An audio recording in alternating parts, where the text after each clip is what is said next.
Allez, autre actualité. J'ai découvert et j'ai surtout remonté, et je tiens à remercier d'ailleurs les gens qui m'ont alerté sur le sujet, dont des gens qui se sont fait avoir, très clairement.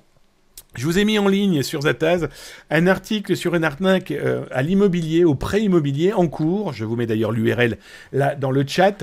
Alors, cette arnaque au prêt immobilier est malheureusement super bien gaulée. Ici, on ne parle pas du tout de phishing, d'hameçonnage, classique malheureusement. Non, non, là, je vous parle clairement de gens qui ont mis en place un système d'arnaque ultra pointu. Alors d'abord, ils laissent des messages, ils laissent des informations, ils repèrent des internautes qui recherchent le meilleur des bons plans pour un prêt immobilier, un prêt automobile, que sais-je encore.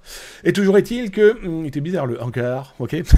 Toujours est-il que j'ai une dizaine d'internautes qui m'ont contacté en me disant, voilà, nous avons un problème. Deux m'ont dit clairement, on a perdu toutes nos données. Ils nous ont tout volé. Pas l'argent, mais tout le reste. Alors, grosso modo, comment ça marche? D'abord, donc comme je vous l'ai expliqué, phase 1, ces escrocs prennent contact par n'importe quel moyen, dont des sites internet clairement licites, clairement efficaces, meilleurtaux.com et compagnie, en tout cas tous ces sites internet qui permettent de mettre en relation professionnels et particuliers. Bon ben là, sauf que les particuliers se sont fait clairement alpaguer, hameçonner en tout cas. Ils ont été contactés par des gens, dont ceux qu'on a pu remonter, qui sont passés pour des professionnels de la banque UBS. Bon, jusqu'ici, discussion, combien vous voulez, voilà combien ça va vous coûter. J'ai les documents, mais je ne sais pas si je vais pouvoir vous les montrer correctement. Pour la simple et bonne raison, c'est que mon ordinateur a décidé qu'il n'afficherait plus les images. J'ai dû encore toucher un truc. Toujours est-il qu'il y en a d'autres images dans l'article. Mais dans les documents, des PDF qui reprennent intégralement des contrats d'UBS. Et je les soupçonne de faire ça avec d'autres banques, très honnêtement. Ce document est super bien foutu. Logo, numéro de téléphone, mail, adresse web, etc. etc. Sauf que ils ont aussi mis en place un faux site web qui reprend la marque UBS, qui clairement leur permet d'écrire avec la marque UBS dans l'adresse mail, donc dans l'URL qu'ils ont pu louer. Une location qui date du mois de novembre, ce qui veut dire que potentiellement, il y a peu de gens où personne n'a vu créer cette adresse mail, hein, déjà première chose. Et puis surtout, et là je vous ai mis la capture écran, d'ailleurs je vais vous la zoomer un peu si je peux, hop, reviens ici. Bon, dans le document, les deux familles qui m'ont contacté, sur les 10, les deux m'ont dit très clairement, voilà, on a tout perdu, parce qu'on a vraiment cru à leur histoire. Ils ont envoyé, je vais vous lire, pièce d'identité recto verso, passeport ou carte nationale d'identité, des justificatifs de domicile de 3 mois, alors facture d'électricité, gaz, eau, enfin bref, l'enfer, les 3 derniers bulletins de salaire, les 3 derniers relevés de compte, dernier avis d'imposition, et promesse ou compromis. Pour ceux qui ont déjà fait un crédit immobilier ou à l'automobile, ou en tout cas un crédit tout court, autant dire que l'enfer arrive à grands pas dans cette situation. Bah oui, les escrocs en fait ont collecté suffisamment de données pour eux-mêmes aller ouvrir des lignes de crédit chez Pierre, Paul, Jacques, peu importe. Voilà. Le problème, c'est que ces pirates, donc comme je vous le disais, ont ouvert des noms de domaine. Alors j'en cite un, crédit-ubs.com, dans lequel ils ont mis des identités. Alors vous avez vu, je vous ai mis ici, hop, je vous ai marqué fausse identité. Le plus terrible, c'est qu'on a détecté avec le service Veizataz, veizataz.com, parce que je ne vous cache pas que... alors, sur les 10, il y en a 2 qu'on va aider gratuitement, clairement, essayer de voir où on peut potentiellement retrouver les informations, si on peut les retrouver, les détruire, bref.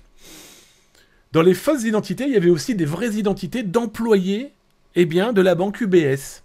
C'est pas compliqué, hein. Les mecs ont tout simplement tapé UBS, employé, LinkedIn, paf, ils ont pris des noms, des prénoms, ils les ont claqués dans les fausses adresses mail qu'ils ont créées grâce au nom de domaine qu'ils ont pu créer. Alors, je vous ai mis un graphique autre qui est intéressant, je trouve, c'est que je vous ai fait un petit tableau qui vous montre en fait tous les outils de service anti-spam qui sont là pour nous protéger, hein, nous utilisateurs, nous consommateurs d'Internet, en tout cas, personne qui va recevoir des courriers électroniques.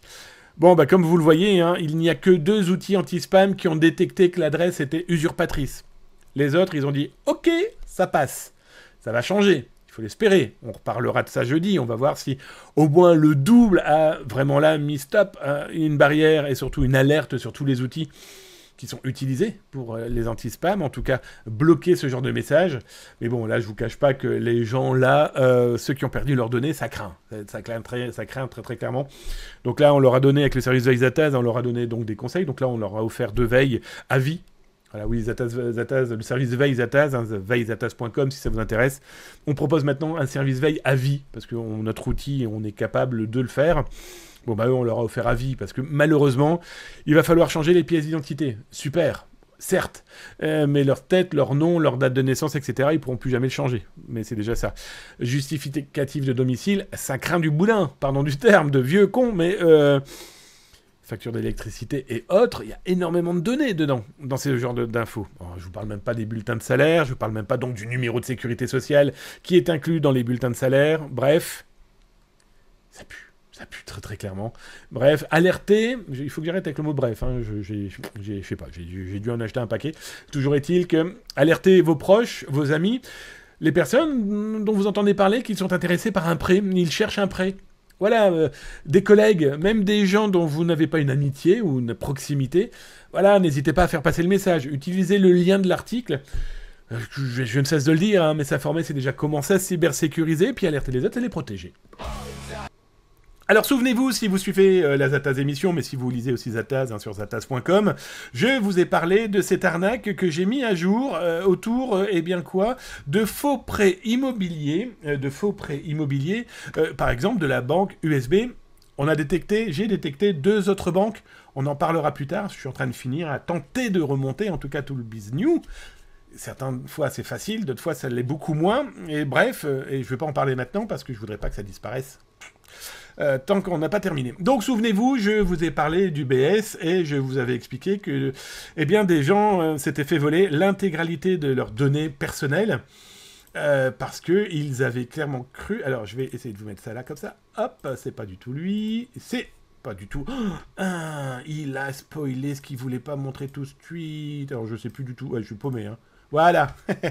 Vous l'avez aimé le spoil ou pas? Non, plus sérieusement, donc comme je vous expliquais, ces personnes avaient été piégées par des gens se faisant passer pour la banque UBS, avec URL piégés, qu'ils avaient enregistrés spécialement pour ça, avec des documents, je vais vous les montrer les documents d'ailleurs officiels, que ces malveillants diffusaient. Donc là, bah, ça c'est l'entête, voilà, hein, donc le logo, etc., avec véritables adresses, avec numéro de téléphone modifié. Hop.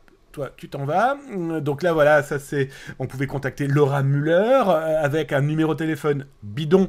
Mais il y a quelqu'un derrière. J'ai téléphoné, il y a vraiment quelqu'un derrière. Ils ont créé eh bien, une adresse, un crédit-ubs.com, qui leur permet d'écrire aux gens, à leurs contacts, comptabilité, employés.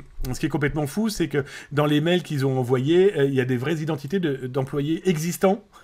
Ben, ils ont été cherchés sur LinkedIn, hein. LinkedIn, UBS, ils ont pris les noms, ils ont pris tous les noms et ils les utilisent dans leur mail parce que des gens qui veulent rechercher rapidement vont se dire « Ah bah oui, elle existe bien, c'est bien UBS ». Il faut gratter malheureusement beaucoup plus loin hein, sur ce sujet et je vais vous montrer. Et là, je suis très honnêtement assez fier du message. Alors ça, je vous montre l'un des mails qu'ils ont pu créer et puis surtout les informations qu'ils ont pu voler. Hop! Parce que dans leur rapport, c'est pas vous piquer votre argent, hein, c'est d'utiliser vos données pour usurpation d'identité. On va parler là dans un instant de l'affaire Brad Pitt. Mais ce cas-là, regardez, les gens y ont cru jusqu'au bout et ils m'ont contacté en me disant « Bon, bah, monsieur Bancal, on a un problème, on a refilé notre pièce d'identité recto verso, on a donné nos justificatifs de domicile de moins de 3 mois, on a donné nos 3 bulletins de salaire, on a donné nos 3 derniers relevés bancaires, dernier avis d'imposition, promesse ou compromis. » Bref, ils ont fourni suffisamment de documents pour que les malveillants en face aillent ouvrir des lignes de crédit sans trop se fatiguer. Ils ont toutes les informations. C'est terrible. C'est pas un jeu. Et c'est clairement pas drôle. On parlera tout à l'heure de l'affaire Brad Pitt. C'est exactement la même situation. Alors, là où je suis très content, c'est que... Alors, je ne comprendrai jamais. J'ai beaucoup de gens qui viennent lire. J'ai très peu de gens qui partagent. Est-ce que ce sont des gens qui veulent pas faire de pub parce qu'ils se disent « Ah, si je fais une pub pour lui, ils iront pas chez moi ?» Je vais être très honnête avec vous, je gagne pas d'argent avec Zataz.com. Quand est-ce que vous allez le comprendre? Bref, peu importe. Pourquoi je vous dis ça? Parce que très peu de gens ont diffusé notre découverte, cybermalveillance.gouv, ou autres n'en parlent pas. Bon, bref. Mais ce qui est bien, c'est qu'au moins ceux qui l'ont lu et qui l'ont partagé, bah, ça a pu sauver des gens. Alors, un message qui m'a fait excellent, enfin qui m'a fait ultra plaisir. Alors, c'est officiel, c'est public. J'ai vu ça moi sur sur Facebook. Une personne qui me dit, bah, j'ai été. Alors, je vais vous lire le message. C'est complètement dingo, mais attention à cette arnaque extrêmement indétectable. Lisez tout, y compris l'article de Zataz. J'ai été contacté cet après-midi par une pseudo-conseillère de la banque suisse USB suite soi-disant à une simulation de prêt immobilier que j'aurais faite en décembre 2024. Aucun accent, français impeccable, extrêmement bien imité, elle est très forte, je dois le reconnaître, c'est bluffant de réalisme. J'ai donné des informations, mon revenu mensuel qui est du chômage, quelle banque en France donne un crédit aux chômeurs, ainsi que le montant de mon apport, et très vite, j'ai eu droit à une simulation de prêt très alléchante avec un taux de 3,50%. Elle m'envoie les documents que je constitue et pour que je constitue le dossier avec mes documents sensibles. Carte nationale d'identité, fiche de paie, relevé de compte, avis d'imposition. C'est là qu'est l'arnaque qu'ils utiliseront vos docs pour se prendre des crédits à votre nom, afin d'obtenir un accord ou un refus. J'ai reçu le mail, je n'ai jamais ouvert les pièces jointes, mais extrêmement bien fait. Tous les logos et mentions sont là, aucune faute. USB Banque Avis, puis Banque UBS m'a appelé pour m'accorder un crédit immobilier. C'est là que je suis tombé sur le seul et unique article sur le sujet, et il date du 15 janvier 2025. Nous sommes le 16, j'ai eu chaud. Tout se passe exactement comme écrit dans l'article. J'ai de suite téléphoné à la banque suisse, risquant d'exposer mon forfait français, et j'ai eu confirmation que la conseillère en question, Laura Muller, existe bien dans les effectifs. En revanche, l'adresse mail est une fausse. J'ai demandé à la fille du téléphone de prévenir sa hiérarchie et de mon côté, je vais dénoncer aux autorités compétentes et je balance sur mes réseaux. Partagez à votre tour, protégez-vous. L'arnaque existe aussi pour d'autres banques et elle remercie Zataz et elle met l'article. Ben, je vais être très honnête avec vous, si on a réussi à sauver une personne par rapport à Zataz.com, par rapport à nos rencontres ensemble, voilà, que vous avez pu partager le message, et ensemble, là, on vient de sauver une personne, une famille, très certainement. Bah là, je vais vous dire que notre mission, elle est parfaitement remplie. Moi, ça fait 30 ans que j'essaye de faire ça le plus correctement possible et le plus éthiquement possible. Quand ça se diffuse publiquement comme ça, surtout avec un cas concret, réel, Zataz ne fait que du cas concret réel, et qu'on a sauvé une famille, wow, bah alors là, les amis, on a réussi notre mission et on a réussi notre boulot.